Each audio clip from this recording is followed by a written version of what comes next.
네, 오늘 사도적 교회 성도들이라는 주제를 가지고 말씀을 나누고자 합니다. 원래는 이제 다른 주제를 가지고 저희가 시리즈 설교를 좀 준비를 하고 있는데 내면에서 어떤 메시지가 스멀스멀 올라오는 거예요. 그래서 이 메시지를 전하고 싶다는 감동이 계속 있어서 한 주 또는 뭐 다음 주 정도까지 좀 다른 메시지를 전하고 그 다음에는 재정에 관한 메시지를 한 7주, 8주 정도 좀 나누려고 생각을 하고 있어요. 그래서 한 2주 정도 사도적 교회에 대한 메시지들을 여러분들과 나누고 싶습니다.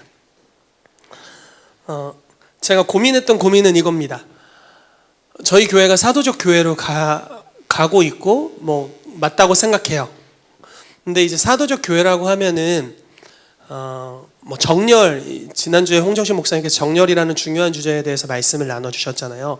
여러분들이 용돈도 주시고, 그래서 제가 거의 뭐 하다가 주식을 이렇게 그래서 오르고 있다는 좋은 소식이, 여러분들의 씨앗이 잘 오르고 있습니다. 근데 이제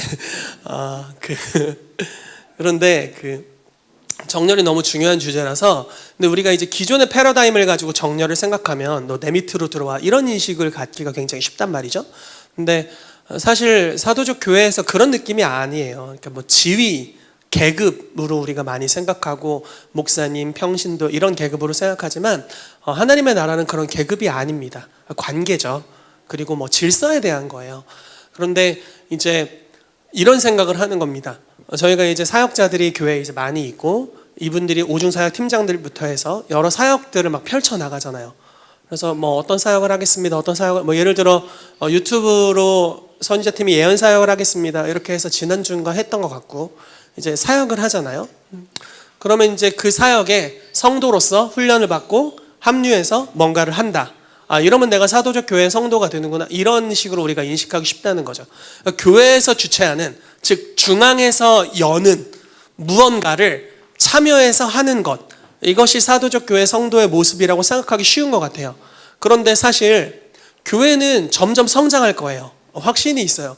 뭐 주님이 주시는 확신이라고 믿어요. 교회는 점점 성장하고 사역의 범위는 점점 커져가고, 사역의 카테고리가 더 많아질수록 모든 성도들의 부르심을 담아낼 수 있는 그런 크기로 점점 커져갈 거라고 믿어요. 그렇지만 현재 지금 우리의 모습에서 교회가 사역자들 중심으로 풀어나갈 수 있는 사역의 카테고리가 굉장히 한정적입니다. 무슨 말인지 이해되세요? 굉장히 한정적이에요. 그래서 여러분들이 내가 사역자가 되어야겠구나, 이제 내가 성도로서 사역자로 사역을 해야겠구나라고 생각할 때 어떠한 것들은 여러분들의 부르심과 맞지 않을 수가 있다는 거예요. 함께 가고 계시죠? 너무 파격적인가요? 담임 목사가 이상한 얘기를 해서? 그러니까 어떤 것들은 여러분들의 부르심과는 약간 핀트가 다를 수는 있어요. 왜냐하면 아무래도 그 사역을 주최하는 사람들의 부르심을 중심으로 그것들이 풀어지니까요. 그러니까 그러면은 예를 들어 내가 저기 막 이라크를 향한 마음이 있어요. 근데 킹스주빌리 교회에서 아직 이라크를 섬기는 준비가 안 돼 있어요. 근데 나는 불타올라. 그리고 한국에서도 내가 뭐 이 사역을 풀어낼 만한 약간의 준비가, 뭐 완벽하진 않아도 약간의 준비가 되어 있어요. 그래서 정렬하라고 있으니까 잠깐 내 비전을 내려놓고 그냥 교회에서 시키는 거 하고 손가락 빨고 있다가 교회에서 이라크에 대한 사역을 열면 그때 합류해야지, 이런 건가? 여러분 어떻게 생각하세요? 내 안에 어린이 사역에 대한 놀라운 비전이 있어요. 근데 내가 서울에 살고 있네? 우리 류다설 전사님이 탁월한 사역자지만 여기로 애를 데려올 수가 없어. 나는 서울에 살고 있으니까. 그래서 그냥 나는 손가락을 빠는 거예요. 내 비전은 어린이 사역인데 대전의 아이들을 데리고 올 수는 없기 때문에 그냥 멈춰 있는 거죠. 이런 경우들. 수많은 재정 영역의 사람들을 섬기도록 부르심을 받았는데, 그래서 내가 만나는 사람들은 수많은 사장님들이에요. 그들에게 영향력을 발하도록 부르심을 받았고 실제로 어느 정도 영향력이 있어요. 근데 교회가 아직 그 영역까지 가지는 못했어요. 크리스찬들에게 재정을 어떻게 사용해야 되는지, 돈을 어떻게 창출하는지를 양육하지만 믿지 않는 자들에게 영향력을 발하는 범위까지는 아직 못 가 있다. 그럼 어떻게 할 것인가? 교회가 성장할 때까지 손가락을 빠는 게 정렬이다, 이렇게 생각할 것인가? 이게 제 고민이었습니다. 그러다가 아무튼 샤워가 참 무서워요. 제가 홍 목사님한테 샤워 좀 하지 마시라고 그랬는데 그분이 샤워를 하면 계시가 임하더라고. 그래서 저도 따라서 샤워를 하는데 계시가 오는 거예요. 웃으라고 했는데 오늘 날씨가 저조해서 그런지 웃지도 않고 진짜 한 명밖에 신청 안 하고 진짜 복수할 겁니다. 네. 어찌됐건 뭔 얘기를 하다가 네, 샤워. 네. 사도행전이 이제 말씀들이 생각나는 거예요. 과연 빌립이 사도 베드로와 요한의 전송을 받아 사마리아로 갔을까? 과연 아나니아라는 바울을 변화시킨 하나님의 그 사람이 예루살렘 교회에서 편지 보내서 저기 바울 갔으니까 네 가서 좀 사역 좀 해라 라고 시켜서 했을까? 그런 생각이 드는 거죠. 근데 성경을 보면 안 그랬거든요. 그냥 성령의 음성을 듣고 했어요. 그리고 그걸 연결하죠. 빌립이 사마리아로 가라는 부르심이 느껴졌겠죠. 갔어요. 복음을 전했습니다. 표자연적인 이적과 기사를 향했어요. 그리고 나서 베드로와 요한이 사마리아로 방문합니다. 그러면서 정렬이 일어나죠. 사역을 일으킨 주체는 빌립이었어요. 예루살렘 교회도 사역이 많아요. 그래서 사역의 배분도 있어요. 그런데 빌립이 따로 가서 뭔가를 했어요. 성령께서 주시는 감동. 근데 그걸 예루살렘 교회가 지금 할 수 있는 상황은 아니에요. 사마리아로 가야 됐고 역량이 있고 기름 부으심이 있고 믿음으로 한 발을 내디뎌서 무언가 일을 저질렀습니다. 그리고 거기에 베드로와 요한을 초대하죠. 그리고 사도들이 안수할 때 성령께서 임하시는 역사가 일어나게 됩니다. 안디옥 교회도 동일한 일이 일어났어요. 그냥 흩어진 성도들이 안디옥이라는 지역에 도달했고 거기서 믿지 않는 자들에게 복음을 원래는 유대인에게만 복음을 전하다가 이방인들에게 헬라인, 구스, 아프리카 사람들 이런 사람들에게 복음을 전하기 시작했는데 성령께서 너무 강력하게 역사하시는 거죠. 그래서 무리들이 너무 많이 모인 거예요. 그래서 어떻게 합니까? 중앙에 요청을 해요. 우리가 파송된 저 예루살렘 교회 요청을 해서 예루살렘 교회에서 바나바를 보내주죠. 그래서 사도적인 정렬과 연결이 일어나게 됩니다. 성도들 안에 성령님이 계셨고 성도들은 사도들의 가르침을 받아 성령님과 어떻게 일하는지를 배우게 되었고 그들이 부득불 어쩔 수 없이 흩어져야만 했어요. 사울로 인한 박해가 일어나서 12사도를 제외하고 다 떠난 거죠. 그 당시 한 3, 4만 명 또는 10만 명의 성도가 있었다고 한다면 교회 망한 거예요. 지금과 같은 목자적 교회였다면 교회가 망한 거예요. 왜냐하면 10만 명 교회가 핍박이 일어나서 예를 들어 이런 거, 코로나 때문에 문 다 걸어 잠궜어요. 아무도 교회 못 와. 교회 오면 감옥 가. 그래서 문 걸어 잠근 거예요. 10만 명이 흩어졌어요. 아, 저 불쌍한 양무리들. 저 양무리들을 누가 목양해 주나. 어려운 일이 있을 때 누가 신방을 가지고, 어려운 일이 있을 때 누가 상담을 해주고, 귀신 들렸을 때 누가 축사를 해주고, 병든 사람이 생겼을 때 누가 안수를 해주나, 누가 대신 가서 저들의 복음 전도 대상자에게 복음을 전해주나, 이런 고민을 했을 거 아니에요. 근데 초대교회는 그런 구조 자체가 아니었던 거죠. 모든 성도가 사역자였어요. 그리고 그들 안에 하나님이 주신 하나님의 나라의 큰 비전이라는 카테고리 안에 자기의 DNA에 합당한 정확한 어떤 비전들, 부르심이 있었다는 거죠. 그리고 성령을 쫓아서 그 부르심을 향해 한 걸음 한 걸음 갈 때 뭔가가 일어나요. 담임 목사님이 시킨 게 아닌데 뭔가 역사가 일어나요. 그래서 곳곳에서 성령의 역사들이 막 팝콘처럼 튀어나오기 시작하는 거죠. 그리고 그 사역이 일어난 것들에 대해서 사도들과 연결하고 정렬했어요.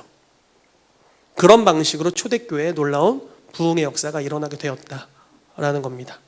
제가 이렇게 개인을 정말 만나고 싶어요. 왜냐하면 개인을 만나면 그분들의 부르심이 무엇인지를 알겠고 그리고 그 부르심의 영역에 나아가도록 돕고 싶어요.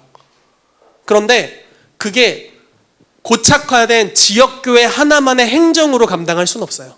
우리 부르심 너무 다양하거든요. 너무 다양해요. 하나의 조직이 여러분들 부르심을 완전히 수용할 수는 없어요. 가장 좋은 방법은 여러분들이 무언가 일을 저지르는 거예요. 저지르세요. 앞서 다윗에 대한 이야기를 했는데, 여러분 다윗이 뭐 17세? 뭐 그보다 더 어렸을 수 있겠죠? 그때 골리앗을 죽였어요. 갑옷이 맞지 않는 나이. 뭔 성경 공부를 했을까요, 다윗이? 예배 인도자 스쿨 같은 거 졸업했을까요? 기름 부음 스쿨 이런 거 수료했을까요? 예언학교 들었을까요? 아무것도 들은 게 없을걸요? 심지어 아버지도 아들들 부르라고 할 때 잊어버릴 정도의 아무 영향력도 없는 아들.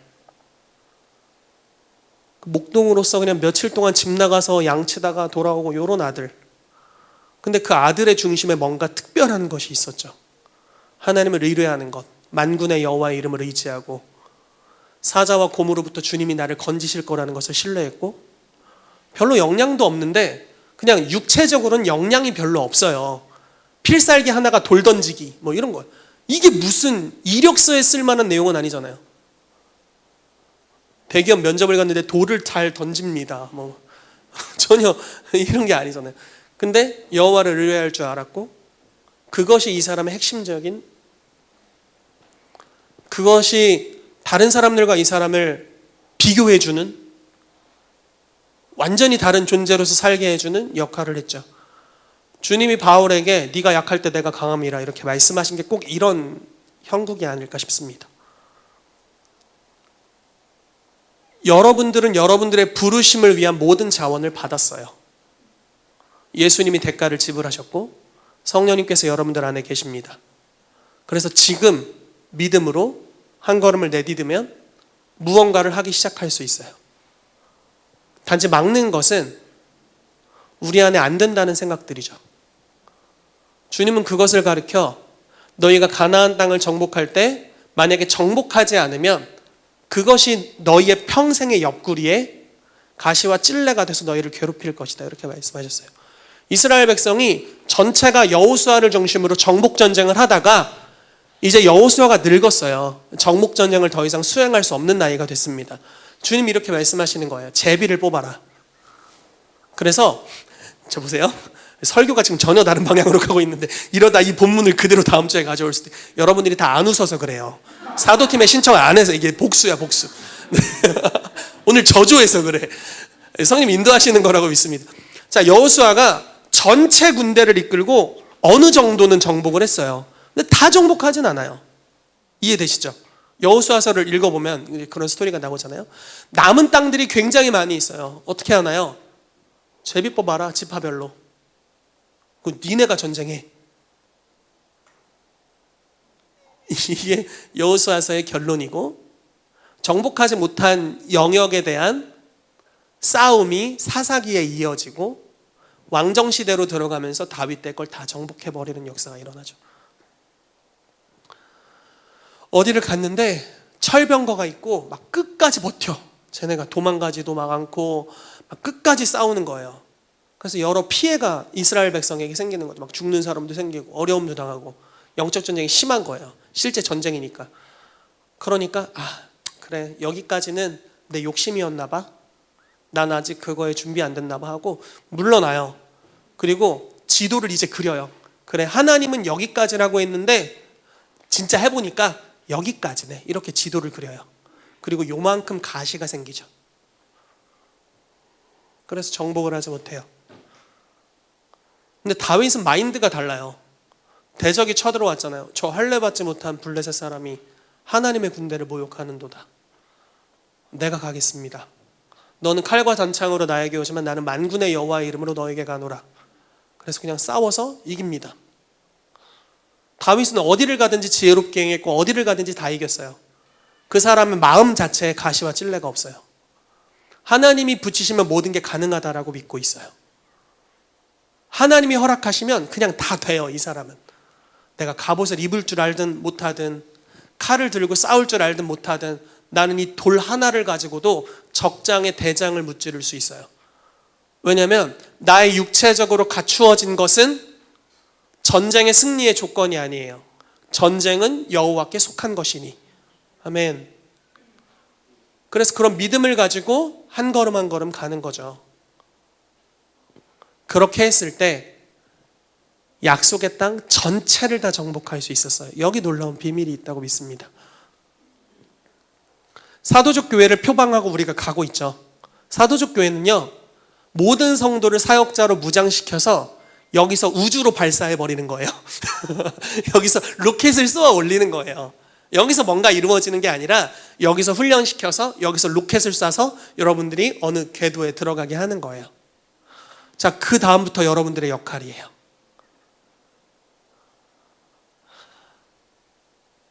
여러분들이 저 이거 못해요. 그러면 이제 그게 여러분들의 가시와 찔레예요. 이게 나의 복수이고 가시와 찔레입니다. 이건 뭐 성경 밖의 이야기를 하는 게 아니에요. 그렇지만 내가 어리든 그렇지 않든 하나님께서 예레미야에게 주님 나는 어려서 말할 줄 못합니다. 그랬더니 나 그냥 너를 모태로부터 열방의 선지자로 지었다. 아이라고 하지 마. 끝났어요. 주님 저는 아이라서 말을 못해요. 아이라고 하지 마. 끝. 모세가 주님한테 주님 저는 말을 잘 못해요. 내가 입을 만들었어. 그냥 가. 끝. 핑계가 없어요. 왜냐하면 전쟁의 싸움의 승리의 조건은 여호와 한 분 끝이거든요. 그 사람의 나이 뭘 갖춰 이런 거는 다 부차적인 요소예요. 그게 있으면 좀 더 편리해. 그런데 필수적인 요소는 아니에요. 그냥 하나님이 필수적인 요소예요. 그분을 믿는 믿음이 있는가? 이게 가장 필수적인 요소예요. 여러분 성경에서 되게 아이러니한 구절이 있어요. 왜 아이러니하다고 하냐면 이렇게 표현되어 있어요. 왜 우리는 고치지 못하였나이까? 12사도가 예수님에게 가서 질문을 합니다. 그게 이제 한 아이가 귀신 들려서 불에도 들어가고 물에도 들어가는 그 아이였어요. 예수님께서 할 수 있거든이 무슨 말이냐, 믿는 자에게 능히 하지 못할 일이 없다 하면서 그 귀신을 쫓아내고 아이를 구원해 주시죠. 근데 제자들이 이제 왜 우리는 못했지? 다른 데서는 좀 했는데 왜 여기서 못했을까? 하고 예수님에게 갔어요. 근데 예수님 뭐라고 말씀하시냐면 왜 못했는지 이유를 말씀해 주시는데 정확하게 이렇게 말씀하세요. 너희 믿음이 적은 연곤이라. 믿음이 적은 못하는. 근데 여기서 끝났으면 별로 아이러니하지도 않아. 보세요. 믿음이 적어서 그래. 이렇게 이야기를 했다고요. 믿음이 커지면 쫓을 수 있구나. 근데 예수님 그 바로 다음 구절이 뭔지 아세요? 만약에 너희가 겨자씨 하나 할 만한 믿음이 있으면 뭐야 믿음이 적다더니 가장 작은 씨앗을 갑자기 이야기해. 너희 믿음이 적어서 못했어. 근데 겨자씨 하나 할 만한 믿음이 있으면 이 산 너러들리워 바다에 던지우라 해도 그대로 될 것이다. 예수님 참 문맥이 참 안 맞아. 믿음이 적어서 귀신을 못 쫓았는데 믿음이 적게만 있어도 산을 옮길 수 있대요. 뚱딴지 같은 이야기야 이게 무슨. 그러니까 분명히 믿음이 큰 자가 있고 적은 자가 있다는 건데, 근데 겨자씨 같은 믿음만 있어도 산을 옮길 수 있대요. 비슷한 다른 구절들에는 이렇게 나와 있어요. 하나님을 믿으라.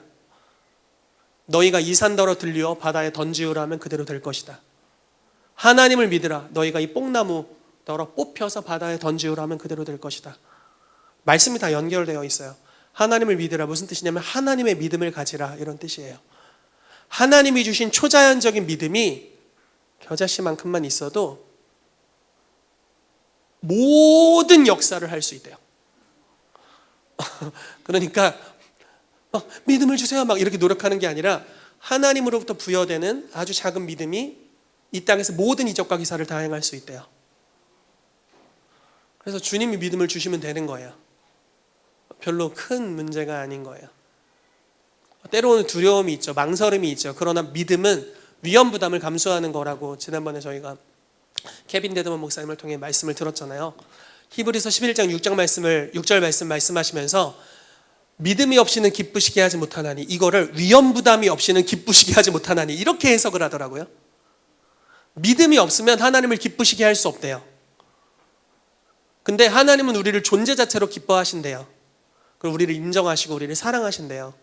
근데 여기 기뻐함은 그런 차원의 우리의 존재를 부인하는 기뻐하지 않음이 아니라 우리가 믿음을 가지고 있을 때 주님은 너무너무 기뻐하신다는데, 즉 무슨 말이냐면 겨자씨 같은 확신만 있어도 그걸 믿음으로 위험 부담을 감수하면 그 주님을 기쁘시게 할 거래요.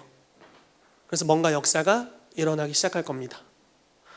오늘 모든 성도님들에게 도전하고 축복합니다. 겨자씨 같은 믿음이 여러분들에게 있게 되기를 축복하고, 여러분들이 위험 부담을 감수하는 역사가 있게 되기를 예수 이름으로 축복합니다. 저는 제가 성장하게 된 배경은 항상 믿음의 친구들이 있었어요. 그리고 믿음으로 뭔가, 좀 죄송해요, 미친 짓을 시도했어요. 자격은 안 물어봐. 자격은 고등학교 2학년 때부터 설교했어요. 우리 청소년 아이들일 때부터 설교를 했다고요. 예배를 인도했어요. 다른 사람 방언받게 하는 사역을 중학교 3학년 때부터 했어요. 자격 누가 뭐 준 적도 없어요. 교회에서 나한테 시킨 적도 없고, 기도 모임을 해라라고 누가 권면해 준 적도 없어요. 그냥 하는 거예요. 감동을 주시고 하고 싶고 나도 했더니 되는 거예요. 돼. 안 될 줄 알아. 별로 경건하지도 않은데 뭐가 돼요. 방언을 중학교 3학년 여름에 받았는데 그 여름이 끝나기 전에 누굴 기도했는데 방언을 받았다니까요. 막 잡고 머리를 흔들었더니 받더라니까요. 어지러워서 혀가 꼬였는지 막 받았어요. 와, 신기하다. 대박이다.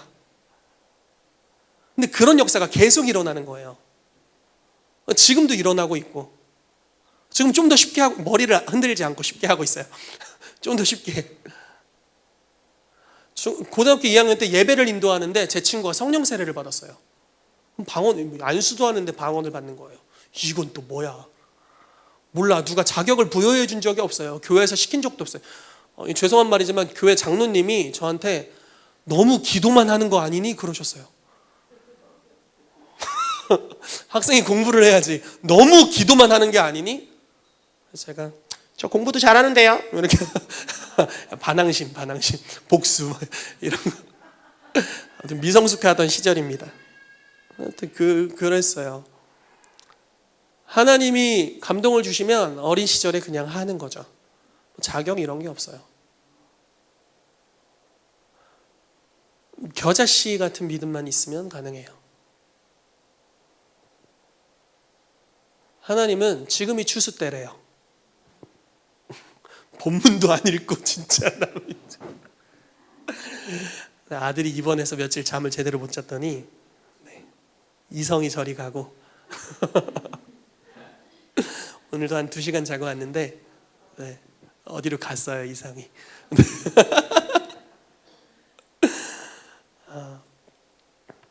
여러분, 사도적 교회 성도들에게 하나님 말씀하시는 거라고 믿습니다. 여러분, 성령님과 동행하십시오. 여러분들에게 어떠한 멍해도 교회에서 지워드리고 싶지 않습니다. 주님을 사랑하시고 주님과 동행하시고 여러분들이 할 수 있는 모든 일을 시도해 보십시오. 그리고 좋은 일들이 있을 때 이야기해 주세요. 나쁜 일도 이야기해 주세요. 좋은 일이 있으면 그것들을 가지고 우리가 간증하고, 간증이 또 다른 예언이 되어서 더 좋은 역사들이 일어나게 될 거고요. 어려운 일들이 있으면 책임지고 같이 막아서고 형제를 지키는 자가 되고 함께 기도하면서 맞설 겁니다. 믿음으로 새로운 시도를 하십시오. 예언학교를 하고 있는데 한 분이 이런 질문을 하더라고요. 예언이라는 것이 하나님이 주신 것인데 너무 조심하는 것 같아서 자기가 화가 나요. 뭐 이렇게 화를 내더라고요. 하나님이 주신 것을 너무 조심해서 화가 난대요. 그래서 맞다. 나도 화가 난다. 신경질이 난다. 하나님이 주신 걸 조심할 필요가 없다. 사람들이 어떻게 평가하든 눈치 볼 필요가 없다. 덕을 세운다는 핑계로 아무 일도 하지 못하다 죽을 수 있어요. 되게 웃기지 않나요?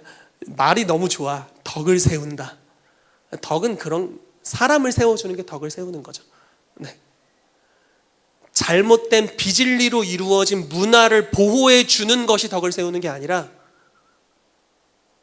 개혁을 가져와서 사람들의 멍해를 벗겨주고 그들을 진정으로 자유케 해주는 것이 덕을 세우는 거죠. 만약에 잘못된 문화, 비진리로 이루어진 문화를 지켜주는 것이 덕을 세우는 것이었다면 예수님은 덕을 가장 못 세우신 분이었어요. 안식일에 병을 고치면 안 됐지. 안식일에 병 고치면 신사도라고 오해받아요. 그러면 안 됐죠. 근데 예수님 그런 거 개의치 않으셨어요. 그분은 그냥 아버지가 행하시면 그냥 행하세요. 그것이 어떤 이슈가 될지, 어떤 뉴스거리가 될지, 어떤 반박의 기사가 될지 왜 모르시겠어요. 근데 그걸 스티그마로 여기시고 그냥 자기를 부인하고 가시죠. 그러니까 그분이 가는 곳마다 개혁이 일어나는 역사가 있습니다.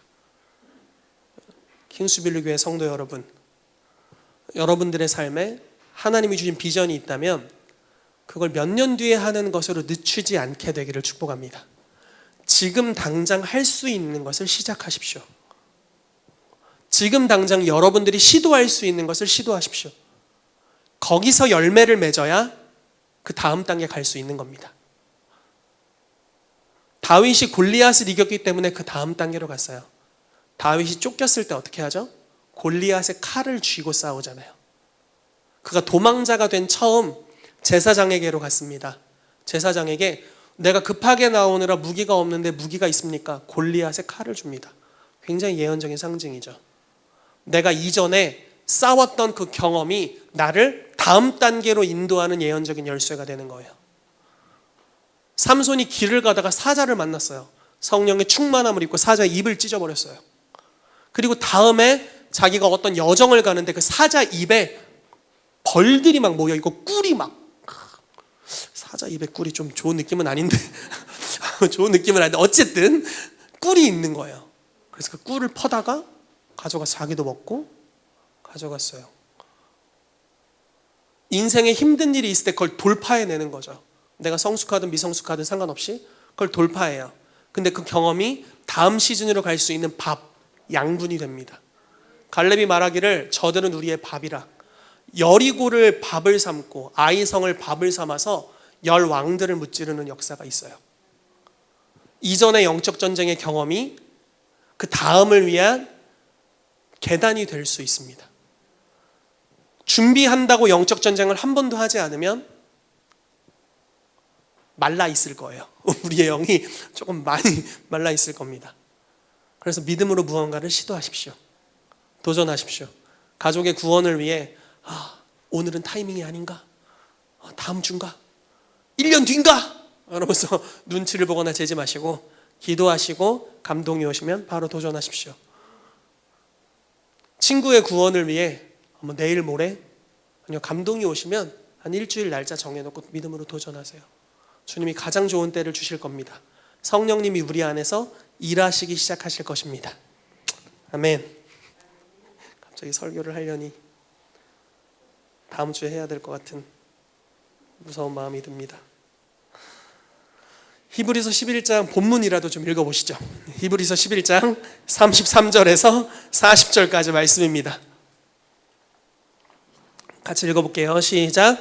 그들은 믿음으로 나라들을 이기기도 하며 의를 행하기도 하며 약속을 받기도 하며 사자들의 입을 막기도 하며 불의의 세력을 멸하기도 하며 칼날을 피하기도 하며 연약한 가운데서 강하게 되기도 하며 전쟁에 용감하게 되어 이방 사람들의 진을 물리치기도 하며 여자들은 자기의 죽은 자들을 부활로 받아들이기도 하며 또 어떤 이들은 더 좋은 부활을 얻고자 하여 심한 고문을 받되 구차히 풀려나기를 원하지 아니하였으며 또 어떤 이들은 조롱과 채찍질뿐 아니라 결박과 옥에 갇히는 시련도 받았으며 돌로 치는 것과 톱으로 켜는 것과 시험과 칼로 죽임을 당하고 양과 염소의 가죽을 입고 유리하여 궁핍과 환난과 학대를 받았으니 이런 사람은 세상이 감당하지 못하느니라. 그들이 광야와 산과 동굴과 토굴에 유리하였느니라. 이 사람들은 다 믿음으로 말미암아 증거를 받았으나 약속된 것을 받지 못하였으니 이는 하나님이 우리를 위하여 더 좋은 것을 예비하셨은즉 우리가 아니면 그들로 온전함을 이루지 못하게 하려 하심이라. 아멘. 와, 진짜 이 구약 사람들 이야기예요. 이게 지금 믿음의 선진들의 믿음으로 전쟁에서 이기고 의를 행하고 약속을 받고 사자의 입을 막고, 이게 다니엘 같은 케이스죠. 사자의 입을 막은 것. 불의 세력을 멸하기도 다니엘의 새 친구들이죠. 용광로로 들어갔는데 타지 않는 역사들. 칼날을 피하고 연약한 가운데 강해지고 전쟁에 용감하게 되어 이방 사람들이 지금 기드온이나 정말 많은 사람들이 있을 거예요. 물리치고 여자들은 자기의 죽은 자들을 부활로 받고 이런 역사들. 엘리야 시대에도 엘리사 시대에도 죽은 아이를 부활로 받는 역사들이 있었죠. 네, 그래서 정말 많은 이적과 기사가 있고, 어떤 이들은 더 좋은 부활을 얻고자 하여 핍박을 그냥 감당해 버렸다는 거예요. 그냥 어려운 일을 당했는데 주님을 섬기기로 결정하고 핍박을 받기로 결정한 거죠. 그래서 더 좋은 나라, 더 좋은 유업이 우리 가운데 있다라는 걸 믿고 믿음으로 살아갔습니다. 그래서 막 죽임을 당하기도 하고 어려움을 당했어요. 근데 세상이 감당치 못하는 사람들이었대요. 세상은 이들을 가두지 못해요. 박스 안에 가둘 수가 없었어요. 믿음으로 사는 사람들이었기 때문에. 근데 여기서 뭐라고 나오냐면, 이 사람들보다 우리가 더 좀 좋은 쪽으로 이야기해요. 자, 보세요. 다 구약입니다. 그리고 마지막 절에 이 사람들은 다 믿음으로 말미암아 증거를 받았으나 약속된 것을 받지 못하였으니, 이게 이제 구약의 한계성을 이야기해요. 이는 하나님이 우리를 위하여 더 좋은 것을 예비하셨은즉 우리가 아니면 그들로 온전함을 이루지 못하게 하려 하심이라. 이런 비슷한 성경 구절이 또 있어요. 세례 요한을 무지하게 칭찬을 예수님이 해놓고 구약의 마지막 선지자가 요한이다 이렇게 얘기를 하세요. 그리고 이제 하나님의 나라가 침노하는데, 여태까지 믿음의 선진들 중에 요한보다 큰 이가 일어남이 없다. 여자가 낳은 자 중에 요한이 가장 크다. 그러나 천국에서는 지극히 작은 자라도 요한보다 크다. 이게 신약 시대로의 뭔가 변화를 이야기하는 거예요. 자, 여러분들은 이렇게 표현해 볼게요. 구약의 위대한 인물을 좀 저에게 얘기해 주세요. 누가 있는지. 네, 다윗. 또 누가 있습니까? 아니, 다니엘. 누가 있어? 우리 다니엘도 있네. 네. 근데 삼손도 있고 모세도 있고 네, 굉장히 많잖아요. 그들보다 요한이 짱이에요. 세례 요한이. 우리 집 요한이 말고 세례 요한이 짱이에요. 가장 커요. 가장 커요. 그리고 우리 곽시영 장로님이 그 요한보다 커요. 우리 장로님이 짱이었어, 알고 봤더니. 그런 이야기예요. 그 모든 믿음의 사람들이 있었고, 그들은 믿음으로 세상에 감당치 못하는 사람들이었는데 그들보다 요한이 더 크다. 천국에서 지극히 작은 자라도 그보다 더 크다. 이곳에 있는 모든 천국에서 지극히 작으신 여러분 다 요한보다 크세요. 자, 여기 무슨 말씀이죠? 이러한 역사를 믿음으로 말미암아 행했다, 경험했다. 그런데 이들은 증거를 받았으나 약속을 못 받았고 너희는 증거도 약속도 받는다. 더 좋은 것이 예비되어 있다라고 말하고 있죠. 제가 한번 이 메시지로 말씀을 나눴던 것 같아요. 구약 시대에는 계시나 환상이 오면 그게 이루어지는데 500년이 걸리기도 하고 1000년이 걸리기도 했어요. 근데 우리의 시대는 계시와 환상이 오면 거의 즉각적으로 이루어집니다. 고넬료가 환상 가운데 천사를 보죠. 천사의 지시를 받아 베드로를 초대하라고 하고 1년 뒤에 베드로가 왔다? 아니, 그렇지 않죠. 다음 날 베드로가 옵니다. 베드로 지붕에서 기도하고 있는데 이방인의 구원에 대한 환상을 받고, 환상을 보는 즉시 이방인이 자기를 만나러 왔어요. 그리고 이방인의 구원의 사도가 됩니다. 계시와 환상을 보자마자 이루어지는 역사가 일어나요. 환상을 봤으니까 준비하자. 30년만 준비하고 그 다음에 하는 거야. 크리스찬 30년 차 이제 해보자. 이런 게 아니에요. 그건 구약 시대고요. 믿음으로 더 좋은 것들이 우리 가운데 있어요. 여러분, 제가 성경에서 제일 좋아하는 비유 중에 하나가 문화 비유입니다. 한 문화는 100데나리온이에요. 1데나리온은 노동자 하루 품삯입니다. 자, 만약에 이제 10만 원이라고 해볼게요. 노동자 하루에 10만 원. 우리가 10만 원 번다, 하루 일해서. 자, 100데나리온 얼마입니까? 1000만 원입니다. 산수 시간. 네, 1000만 원이에요. 이러고 말씀 끝낼 거니까 잘 따라와 주세요. 1000만 원이에요. 자, 1000만 원을 가지고 나눠준 거예요. 주인이 종들에게. 그래서 10명에게 나눠줬어요. 한 사람은 다 1000만 원씩 나눠줬어요. 그러니까 달란트 비유랑은 좀 달라요. 달란트는 5달란트, 뭐 2달란트, 1달란트잖아요. 달란트는 좀 더 비유가 커요. 달란트는 한 달란트가 6천 데나리온이에요. 오늘날로 아까 같은 계산법 6억이에요. 5달란트 30억이에요. 좀 괜찮잖아요. 근데 문화 비유가 있어요. 문화 비유는 다 1,000만 원씩 나눠줬어요. 그리고 장사해라 이렇게 했는데 다 결과가 달라요. 어떤 사람은 야 1,000만 원 가지고 뭐해? 이렇게 하는 사람이 있었겠고 한번 일해볼까? 이런 사람도 있었겠죠. 우리 가운데 재능이 다 똑같이 배분된 거예요. 자원이 다 똑같아요. 어떤 사람은 한 문화로 10문화를 남겼어요. 1억 벌었어요. 그래서 1억 1,000만 원이 됐어요. 주님 뭐라고 말씀하시죠? 뭐 칭찬하시죠. 착하고 충성된 종아, 작은 일에 충성하였으니 큰 일도 맡기리라. 10 고을의 권세를 가지라. 이런 식으로 성장하는 거예요. 어린아이 시절 아무것도 갖추지 않았어요. 뭐 기름 부음도 없어, 지식도 계시도 없어요. 오직 있는 거라고는 겨자씨 같은 믿음, 하나님을 신뢰하는 것, 그리고 주님이 말씀하시면 순종하는 것, 이런 것밖에 없어요. 그냥 하는 거예요. 근데 열매가 있네. 한 문화로 2 문화를 남겼어요. 그 조만한 거 남겨서 뭐 하려고, 애기 소꿉장난처럼. 근데 주님 뭐라고 말씀하시냐면 2 고을의 권세를 가지라 이래버리는 거예요. 단위가 달라져요. 그래서 2 고을의 권세를 가지고 똑같이 하는 거예요. 그때 이제 경험도 쌓이고 기름 부심 좀 더 증가했겠죠. 믿음으로 행했어요. 2 도시의 권세를 가지고 이렇게 되는 거예요. 성장이 이런 방식으로 이루어지는 거예요. 갖추어진 다음에 사역하는 사람은 없어요.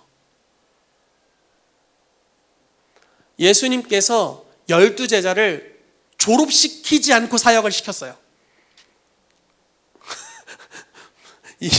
이해되세요? 졸업식이 아직 거행되지 않았는데 사역을 시작했다고요. 그 안에 얼마나 썩어 문드러진 성품의 문제가 있었을까? 저와 여러분들처럼. 네, 이렇게 하니까 좀 괜찮네. 천국 가서 혼날까 봐. 얼마나 썩어 문드러진 성품들이 많았을까요? 살인의 영도 있었고 교만과 음란함과 별의별 중독과 문제들이 세고 셌겠죠. 졸업하지 못했어요. 아직. 예수님 승천하실 때까지도 별로 준비가 안 돼 있었죠. 그런데 예수님 그들을 그때부터 사용하세요. 그때의 교훈과 교육이 초대교회로 이어집니다. 3,000명이 구원받았어요. 어떤 사람이었을까요? 그 2달 전에, 1달 전에 예수님 찌른 사람도 거기 있었을 거예요. 예수님을 살인한 자, 같이 욕하고 비방한 자, 이 세상 풍속을 쫓게 하는 마귀에게 완전히 뒤집어 씌워져 가지고 예수님을 죽여라 이렇게 군중에 선동된 자, 그런 사람이 거기에 다 왔다는 거예요. 그들을 사도들이 가르치고 훈련합니다. 예수님이 일부만 가르치고 중요한 건 너희만 알고 있어라 이렇게 말씀하신 말씀이 성경에 하나도 없어요. 저는 제가 아는 모든 걸 여러분들에게 가르치려고 노력해요. 별로 배운 게 없다면 제가 아는 게 별로 없다는 거예요. 제가 스쿨 할 때마다 이렇게 말씀드려요. 제 강의안은 무료 배포입니다. 사람들이 돈 받고 팔라고 하는데 돈 받고 팔기 전에 얼른 가져가십시오. 이렇게 말씀드려요. 왜냐면 예수님이 모든 것을 가르쳐 지키게 하라 이렇게 말씀하셨죠. 12사도에게 가르친 거 그대로 모든 성도에게 가르쳐라. 빌립이 어느 날 와서 베드로 사도님 귀신을 쫓았는데 안 떠나가요. 너의 믿음이 적은 연곤이라. 그러나 네가 겨자씨알 같은 믿음만 있으면 이렇게 가르쳤다는 거예요. 자기들이 경험했던 거, 실패했던 거, 그 모든 것이 교훈이 되어서 이제 편입한 제자들을 가르치고 양육하고, 그리고 어느 정도 시간이 지나니까 그 모든 사람이 성령님과 함께 움직일 줄 알았죠. 여러분 치유사역하는 거 지금 저희가 몇 주째 하고 있는지 모르겠어요. 까먹었어요. 이제 나가서 좀 손 좀 얹을 때 되지 않았나요? 좀 지겹지 않아요? 제가 예언을 가르치면 가장 많이 듣는 질문이 이겁니다. 교회에서 저희들끼리만 예언하니까 레파토리가 떨어졌어요. 맨날 똑같은 사람 예언하니까 막 10명이 있는데 10명끼리 맨날 서로 예언하는데 막 예언이 아니어도 지식의 말씀 필요 없어. 이미 정보를 다 알아. 같이 지낸 지 20년 됐어요. 지식의 말씀을 받는 것 자체가 무의미해요. 그날이 오면 너희가 부분적으로 아는 게 아니라 이미 모든 것을 알아. 자기들끼리 예언이 무의미해요. 나가서 해야지 뭐. 답이 있나? 모르는 사람한테 해야지. 그때부터는 위험 부담을 감수하는 거죠. 안전지대를 벗어나는 거예요. 그때부터 주님을 의지하는 게 뭔지를 알게 되죠. 성도들이 날 봐주니까 그 배경 안에서 하다가 그래도 거짓 선지자라고 돌로 쳐 죽이진 않으니까 그래도 하다가 저기는 돌로 쳐 죽일 수도 있을 것 같은데 근데 가서 하는 거예요. 그때 이제 드러나는 거예요. 겨자씨 같은 믿음이 있는가? 아니면 두려움이 나를 엄습하게 하고 있는가? 내 재능을 의지하는가? 내 예언자라는 재능을 의지하는가? 만군의 여호와 이름으로 가고 있는가? 중심이 드러나는 시간이죠. 믿음으로 하면 몇 문화를 남기게 될 거예요. 케빈 목사님 간증이 참 은혜였는데 뭐였더라? 해적왕 이름이었는데 그 이름을 알려줬어요. 로저 죄송합니다. 해적왕 이름이라고 해서 지식의 말씀을 하나님이 로저라는 사람을 준 거예요. 저기서 젊은이가 걸어오고 있는데 로저 이래가지고 로저, 저 사람의 이름이 로저라고요? 아무 대답도 없으시고 로저라고요? 그래서 뭐 아무 대답이 없어져. 앞에 오는 애한테 혹시 당신 이름이 로저입니까? 뭐야 아닌데요? 주님이 엄청 기뻐하시잖아요. 와, 그게 벌써 몇 문화 남긴 거예요. 벌써 문화가 남았어. 그래서 내가 이제 너에게 신뢰하고 지식의 말씀을 줄 수 있겠다. 와, 놀랍지 않나요? 성과를 보고 주님이 우리를 평가하시는 게 아니라 순종을 보고 평가하시는 거죠. 뭐 결과야 어찌됐건 손을 얹었는데 안 나왔어요. 상관없어요. 여러분들 문화가 남았어요. 여러분 수많은 치유사역자들의 간증이 뭡니까? 처음에는 자기가 안수했더니 자기가 걸린 감기가 걸렸대요. 병을 전이해주고 왔어. 임파테이션이 일어난 게 아니라 바이러스를 나눠줬어요. 그게 치유사역자들의 보통 간증이에요. 조영규 목사님 7년 동안 지식의 말씀을 선포했는데 7년 동안 아무도 안 나왔어. 그게 기적이에요. 그게 기적. 7년간 그걸 했다는 게 기적이에요. 그게 위대한 거예요. 그때 문화가 많이 남았어요. 위험 부담을 감수하고 주님을 기쁘시게 하고 사람들의 멸시까지는 모르겠고 아무튼 낫지도 않은 거 계속 하지만 여러 의문들이 있었겠죠. 감내하고 리스크를 감내하고 계속하는 감동은 오니까 계속하는 거예요. 역사는 하나도 안 일어나. 근데 끝까지 하니까 어때요? 정말 강력한 하나님의 사람으로 쓰임받죠. 여러분 축복합니다. 사도적 교회의 성도들이 되십시오. 2021년 7월 4일 설교였습니다. 이거라도 한번 보여줘야지. 혹시 아무것도 준비 안 했을까봐 의심하실까봐 이렇게 많은 준비를 했어요. 네. 그렇지만 오늘의 결론은 사도적 교회 성도가 되십시오. 여러분 여기는 목양적인 교회가 아닙니다. 우리는 사도적인 교회입니다. 우리의 목적은 병원이 아닙니다. 우리는 병원 기능이 있긴 합니다. 근데 군대 안에 있는 병원이에요. 시설이 별로 좋진 않아요. 치료해서 얼른 군사로 일하게 하려고 있는 병원이에요. 네, 그런 정도의 병원입니다. 그리고 우리는 사도적 교회이기 때문에 세상으로 보내심을 받았습니다. 여러분들이 여기 오는 목적, 교회에 오는 목적이 여러 가지가 있을 수 있지만 정말 이런 목적이었으면 좋겠어요. 이 교회에서 훈련받아서 세상을 변화시키겠다. 이 교회에서 훈련받아서 나에게 주신 부르심을 내가 성취하겠다. 하나님이 나에게 말씀하신 것 중에 하나도 땅에 떨어지지 않게 하겠다. 이런 것이 있게 되기를 예수 이름으로 축복합니다. 그래서 정말 여러분들이 가는 곳에 실패해도 상관없어요. 근데 좀 제가 예상치 못한 일을 저질러 줬으면 좋겠어요. 그래서 욕을 먹고 있으면 더 좋아. 교계에 악동들이 일어났으면 좋겠습니다. 정말 너무너무 사모해요. 제가 이렇게 계속 사역을 하다가 사역이 좀 지루해진 적이 있어요. 지루해. 새로운 사역이 필요해. 매너리즘 이런 게 아니라 위험 부담을 감수하는 것들이 나타나야 되니까 여러분들이 좀 해주십시오. 그래서 결론을 말씀드리면, 교회에서 어떤 것들은 다 준비가 되어 있지 않아요. 그것이 교회가 성장하면서 점점 갖추어지겠지만 결국 모든 사람에게 만든 단 하나의 교회란 건 없습니다. 근데 저희 교회가 여러분들을 축복하길 원하는 것은 여러분들 안에 있는 DNA 그대로를 축복하고 싶어요. 교회의 어떤 행정에 여러분들을 끼워 맞추고 싶은 생각은 저에겐 전혀 없습니다. 저는 사람을 조종해서 나의 비전에 끼워 맞추려는 생각은 전혀 없어요.